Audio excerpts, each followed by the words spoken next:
दोस्तों, आज की कहानी बर्फ से ढके एक छोटे शहर की है, जहां छुट्टियां मनाने आए लोगों की जिंदगी एक डरावनी रात में बदल जाती है, जहां स्नो हॉलो सिटी में एक रहस्यमय वेयरवुल्फ का आतंक फैल जाता है, जिसे शहर के पुलिस अफसर भी इस केस को सुलझाने में डरने लगते हैं। लेकिन एक बहादुर अफसर उस खौफनाक हमलावर का सामना करने के लिए अपनी जान तक दांव पर लगा देता है।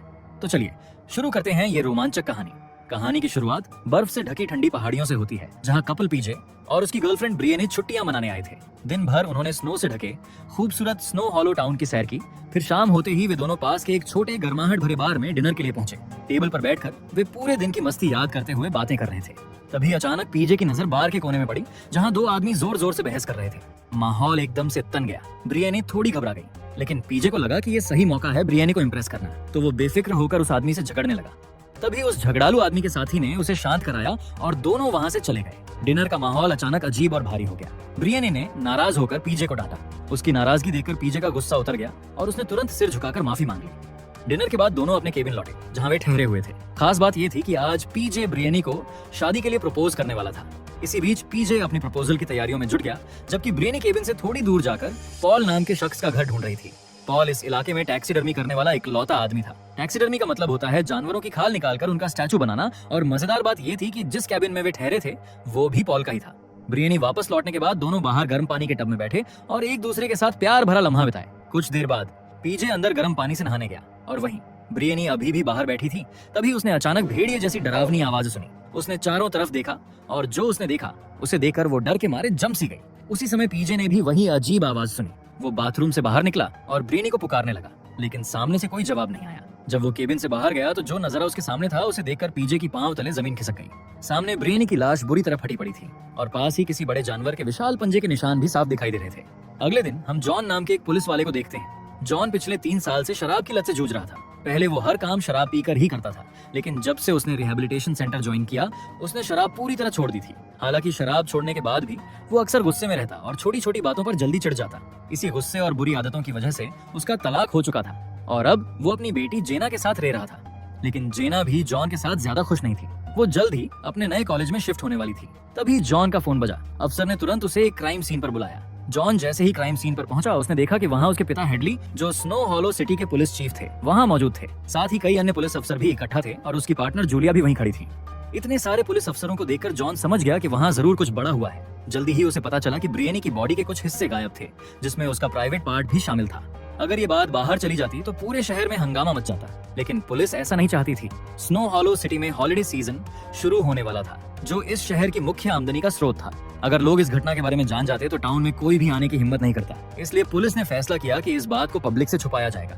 तब हमने क्राइम सीन पर पॉल को देखा, जो पुलिस पर चिल्ला रहा था। वो अपने कैबिन की ओर जाने की कोशिश कर रहा था, लेकिन पुलिस वाले उसे वहां जाने से रोक रहे थे। वही जॉन के पिता हेडली ने जॉन से कहा कि उन्होंने इतना भयानक मर्डर पहली बार देखा था और वो इसके सदमे में थे। दरअसल वो पहले से ही हार्ट पेशेंट थे। जॉन उनकी हालत देखकर डर गया कि कहीं उसके पिता को दोबारा हार्ट अटैक न हो जाए। उसने फैसला किया कि पिता पर ज्यादा बोझ न डाले और खुद ही ये केस संभाले। वहीं दूसरी तरफ जूलिया उन हंटर्स से बात कर रही थी, जिन्होंने पिछली रात पीजे के साथ झगड़ा किया था। हंटर्स ने उसे बताया कि पीजे बहुत गुस्से वाला आदमी था। अब पीजे पर पुलिस को भी शक होने लगा था। पुलिस ने काफी कोशिश की कि इस मर्डर केस की खबर शहर में न फैले, लेकिन फिर भी किसी तरह ये जानकारी बाहर पहुंच गई। इसके साथ ही अफवाहें फैलने लगी कि इस भयानक मर्डर के पीछे कोई वेयरवुल्फ का हाथ हो सकता है। इस अफवाह से पूरा शहर में डर का माहौल फैल गया और पुलिस भी चिंतित हो उठी। लेकिन जॉन को इस तरह की अफवाहों पर यकीन नहीं था। उसके मन में बातें क्लियर थी कि ये मर्डर किसी इंसान का ही किया गया था, न कि किसी वेयरवुल्फ का। उसने ठान लिया कि वो इस केस को खुद सुलझाएगा, लेकिन उसकी टीम चाहती थी कि ये केस FBI को सौंप दिया जाए। लेकिन जॉन ने गुस्से में बोल दिया कि ये केस सिर्फ स्नो हॉलो के पुलिस वाले ही सुलझाएंगे। इसी बीच हम एना से मिलते हैं। एना एक स्की इंस्ट्रक्टर थी। दिन भर लोगों को स्की सिखाने के बाद वो अपनी शिफ्ट खत्म कर घर लौट रही थी। उस रात पूरा चांद आसमान में चमक रहा था और हर चीज चुपचाप और शांत लग रही थी। जैसे ही एना अपनी कार की ओर बढ़ी, उसने दूर से कुछ अजीब आवाज सुनी। वो रुक गई और उस दिशा में देखने लगी, लेकिन वहाँ कुछ भी दिखाई नहीं दिया। जैसे ही वो कार तक पहुंची, वही आवाज फिर से आई, वो भी करीब से। जैसे ही एना ने उस दिशा में देखा, अचानक उसकी आंखों के सामने कुछ बड़ा उभरा। डर के मारे वो दौड़ पड़ी और अपनी कार में छिपने की कोशिश की, लेकिन वहाँ भी वो सुरक्षित नहीं थी। भागते भागते वो गिर गई और तभी वो भयानक प्राणी उस पर टूट पड़ा। उसकी जबरदस्त ताकत ने एना का एक हाथ उखाड़ लिया। अब प्राणी पूरी तरह सामने था, लंबा, बालों से ढका और भेड़िए जैसा सिर लिए हुआ। असली वेयरवुल्फ जैसा दहाड़ के साथ उसने एना पर हमला किया और बेरहमी से उसकी जान ले ली। अगले दिन सुबह पुलिस को फिर से कॉल आया। जॉन तुरंत क्राइम सीन पर पहुंचा और जो दृश्य उसने देखा वो डरावना और दर्दनाक था। इस बार भी पिछली मर्डर केस की तरह विक्टिम एना की बॉडी से उसके प्राइवेट पार्ट्स गायब थे। पुलिस इस बार भी हैरान रह गई और समझ नहीं पा रही थी कि ये अपराध किसने किया। अब 2 रातों में लगातार 2 मर्डर हो चुके थे। शहर में लोगों के बीच चर्चा होने लगी, आखिर ये काम कौन कर रहा है। कुछ लोग अभी भी मान रहे थे कि ये किसी वेयरवुल्फ का काम है, लेकिन जॉन के मन में इस बात का कोई शक नहीं था। उसे अभी भी यकीन था कि ये किसी इंसान या शायद किसी सीरियल किलर का काम है। अगले दिन वो मरने वाले की याद में हुई सभा में गया। वहाँ मौजूद लोग उसे घूरते हुए पूछने लगे, पुलिस आखिर क्यों कुछ नहीं कर रही। घर लौटकर जॉन सीधे अपने किचन में गया। जनता और अपने सीनियर्स के लगातार दबाव के कारण वो खुद को रोक नहीं पाया। उसने किचन की शेल्फ से बियर की बोतल निकाली और फिर से शराब पीना शुरू कर दिया। अगले दिन जूलिया अपनी चिंता दिखाते हुए कुछ चीजें लेकर जॉन के पास गई। जॉन अब थोड़ा शांत था। वही उसके पिता ने सुझाव दिया कि किसी जानवरों के विशेषज्ञ को बुलाया जाए ताकि पता चल सके कि क्या ये हमला किसी जानवर ने किया है या नहीं। लेकिन जॉन अब भी मानता था कि ये कोई जानवर नहीं कर सकता, ये किसी सीरियल किलर का काम होगा। तभी उन्हें ये खबर मिली कि बो नाम के ऑफिसर ने अफवाह फैला दी थी कि ये खून करने वाला कोई वेयरवुल्फ है। बाद में बो खुद जॉन के पास आया और माफी मांगने लगा, लेकिन जॉन इतने गुस्से में था कि उसने बो को तुरंत नौकरी से निकाल दिया। अब जॉन के गुस्से और दृढ़ संकल्प ने साफ कर दिया था कि वो इस केस को अपने तरीके से ही सुलझाएगा। जॉन ने सबको समझाते हुए कहा, देखो, वेयरवुल्फ जैसी कोई चीज नहीं होती, इसे अपने दिमाग से निकालो और काम पर लग जाओ। लेकिन जूलिया ने जॉन को उन मारे हुए शरीरों की मेडिकल रिपोर्ट दिखाई। रिपोर्ट में लिखा था कि पीड़ितों की बॉडी पर सच में भेड़िए के पंजों के निशान थे। साथ ही बॉडी के पास भेड़िए के बाल भी मिले थे। ये सब देखकर जॉन के मन में शक बढ़ गया। जॉन घर गया और अपनी बेटी जेना को समझाया कि वो सावधान रहे और ज्यादा देर तक घर से बाहर ना रहे। जेना अपने पिता की थकान और तनाव देखकर सीरियस होकर बोली, पापा, शहर की सुरक्षा केवल आप पर नहीं है। जॉन ने उसे गंभीर दृष्टि से देखा और धीरे से मुस्कुराते हुए अलविदा कहा। अगले दिन जॉन कार में जूलिया के साथ था। रास्ते में उसने जूलिया से पूछा, क्या तुम्हें भी लगता है कि ये सब किसी वेयरवुल्फ का काम हो सकता है, भले ही सारे सबूत उसकी तरफ इशारा कर रहे हैं। जूलिया ने सिर हिलाया, हाँ, हो सकता है। उसी पल अचानक किसी ने उनकी कार पर जोर से कुछ फेंका। जॉन ने तुरंत ब्रेक मारी और कार किनारे लगाई। दोनों तेजी से बाहर निकले और चारों ओर नजर दौड़ाई, लेकिन वहाँ उन्हें कोई दिखाई नहीं दिया। उसके बाद हम देखते हैं कि एक भेड़िया एक ट्रेलर की ओर जा रहा था और कुछ ही पलों बाद एक अनजान आदमी उसी ट्रेलर के अंदर अवैध पदार्थ का सेवन करता हुआ दिखाई दिया। कुछ समय बाद जॉन और जूलिया पूछताछ के लिए पीजे के घर पहुंचे। पीजे पुलिस की बार बार की पूछताछ से तंग आ चुका था। ये देखकर जूलिया ने अपना लहजा नरम किया और पूछा कि क्या उसे मर्डर वाली रात कुछ अलग दिखा था। लेकिन पीजे ने सिर हिलाकर कहा कि उसे उस रात की कोई खास बात याद नहीं है। दोनों के पास अब पूछने के लिए कुछ नहीं बचा, इसलिए वे लौटने लगे। जाते जाते पीजे ने अचानक गुस्से में जॉन की ओर देखते हुए कहा, अगर कभी वो कातिल तुम्हारे हाथ लग जाए तो उसे गिरफ्तार मत करना, उसके चेहरे पर गोलियां मारना, तब तक मारना जब तक गोलियों के पार जमीन न दिखने लगे। इसके बाद हमने लिज नाम की औरत को देखा जो एक होटल में अपनी बेटी के साथ खाना खाने बैठी थी। तभी एक अनजान आदमी उनके पास आकर कैजुअल बात करने लगा। बातचीत के बीच अचानक वो उनकी बाहर खड़ी कार का जिक्र करने लगा। लिज को ये बात बेहद अजीब लगी और उसकी सहजता तुरंत बेचैनी में बदल गई। संदेह गहराते ही लिज ने क्लर्क से पुलिस को बुलाने को बोला, लेकिन तब तक वो आदमी वहाँ से जा चुका था। होटल की घटना के बाद लिज सीधे पुलिस स्टेशन पहुंची। वहाँ उसने ऑफिसर्स को उस अजनबी आदमी का पूरा हुलिया बताया और फिर शुरू होती है टाउन के लोगों से पूछताछ। इस पूछताछ में हमने पॉल और हंटर को भी देखा। हालांकि सबसे कई सवाल पूछे गए, लेकिन उस अजनबी का कोई ठोस पता नहीं चल पाया। इसी बीच जॉन को खबर मिली कि उसके पिता हेडली की तबीयत अचानक बिगड़ गई है। ये सुनते ही जॉन घबराकर उनके पास पहुंचा। डॉक्टर ने हेडली को सख्त आराम और बेड रेस्ट की सलाह दी, लेकिन हेडली अपनी जिम्मेदारियां छोड़ने को तैयार नहीं था। ये सुनकर जॉन और तनाव में आ गया। गुस्से और डर के मिले जुले भाव में उसने अपने दिल की बात निकाल दी। मैं हर रात डर के मारे उठ जाता हूँ, सोचता हूँ कि कहीं किसी ने ये खबर न दी हो कि आप अब नहीं रहे।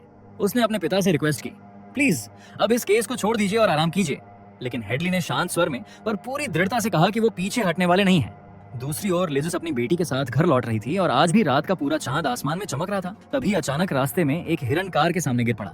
लिज ने तुरंत कार रोक दी और गन लेकर बाहर निकली, लेकिन वहां जाकर देखा कि हिरन मर चुका था और उसके शरीर पर खून से सना इंसानी हाथ का निशान था। उसी वक्त उसकी बेटी की चीखें गूंज उठी। जैसे ही लिज पलटी, उसने देखा कि एक भयानक दैत्य समान प्राणी गाड़ी के पास खड़ा था। डर के मारे लिज ने उस पर गोलियां चलाई, लेकिन एक भी गोली उसे नहीं लगी। प्राणी ने बिजली की तरह उस पर हमला किया और उस रात दुर्भाग्य से लिज और उसकी बेटी दोनों की जान चली गई। अगले दिन जॉन क्राइम सीन पर पहुंचा। उसने देखा कि हिरन की खाल कुछ जगहों से उखाड़ दी गई थी। गुस्से और दुख से भरा जॉन फिर से एक अंतिम संस्कार में शामिल हुआ। घर लौटकर उसने देखा कि उसकी बेटी सोफे पर बैठकर उसका इंतजार कर रही थी। ये देखकर उसने उसे उठाया और अपने कमरे में सुला दिया। फिर जॉन किचन में गया और बियर पीने लगा। अंदर से खुद को दोषी और बेबस महसूस कर रहा था। नशे के असर में उसने माउथ वॉश तक पी लिया। जब वो फिर से किचन में जा रहा था, उसका सिर अचानक माइक्रोवेव से टकराया। संतुलन खोकर वो चूल्हे पर गिर पड़ा और बेहोश हो गया। अगली सुबह हम फिर से वही अनजान आदमी को देखते हैं जो अब किसी को जला रहा था और उसके हाथ पर भेड़िए का टैटू साफ दिखाई दे रहा था। उधर जॉन जब जागा तो सीधे लाइब्रेरी गया। वो वेयरवुल्फ और पुरानी रहस्यमय हत्या की कहानियों की खोज करने लगा। उसे पता चला कि पुराने समय में भी ऐसी घटनाएं हुई थीं, जहां औरतों की लाशें इसी तरह मिली थीं। रात भर पढ़ते पढ़ते जॉन को मरे हुए लोगों के डरावने भ्रम होने लगे और तभी लाइब्रेरियन की आवाज से उसकी नींद अचानक टूट गई। अगले दिन पुलिस लिज के ऑफिस की जांच में पहुंची।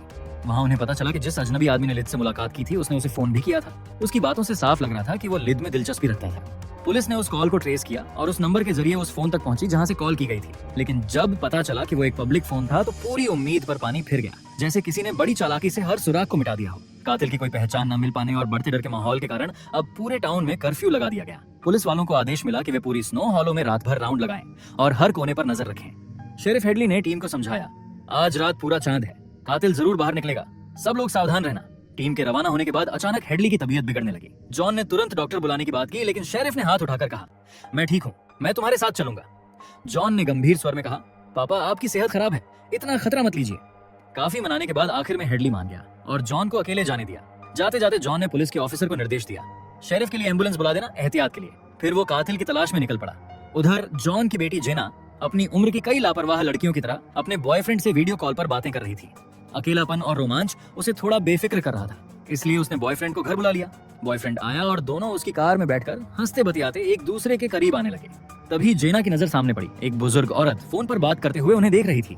वो हाथ के इशारों से मानो किसी खतरे की चेतावनी दे रही थी। जेना ने हैरानी से सिर घुमाया और अचानक उसकी सांस थम गई। कार की खिड़की के उस पार एक भयानक वेयरवुल्फ खड़ा था और अगले ही पल वो जानवर गुर्राता हुआ गाड़ी पर टूट पड़ा। उसी समय जॉन को खबर मिली और वो दौड़ता हुआ मौके पर पहुंचा।